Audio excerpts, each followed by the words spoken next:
Tom, obviously really sad news to hear about Andrew. It's hard to put into words the impact he's had on the club. Yeah, very, very difficult. He was such a huge supporter first. And, I recall when I first met him, I think it was April of last year, just his words of wisdom and his love for the club, it just shined. You could see it, you could feel it, and the passion that he had for the club. I just hope we can replicate that moving forward. It's such a huge loss. He was such a big player. His life was devoted to it. I feel, very sorry for the family and send our condolences.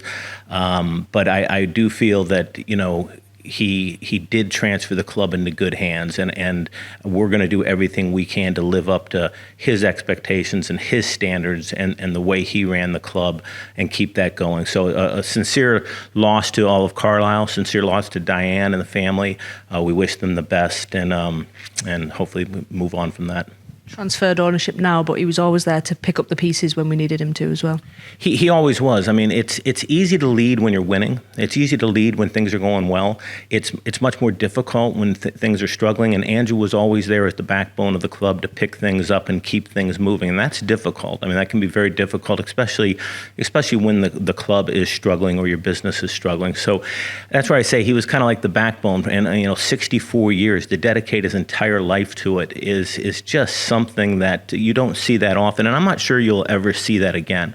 I just hope that we can live up to his expectations of when he did pass the club over. And I think right now, I think over the last year as we got to know him, I think he's very comfortable that yes, he did make that transition into good hands. I enjoyed talking to him, having conversations with him at the matches last year. Sometimes I would just sit with him, and just his words of wisdom were just enlightening and just inspiring to hear. So it's just unbelievable. I really don't know if you'll see that happen again. 64 years dedicated to a club. It's just such a rare thing, and quite an achievement for him.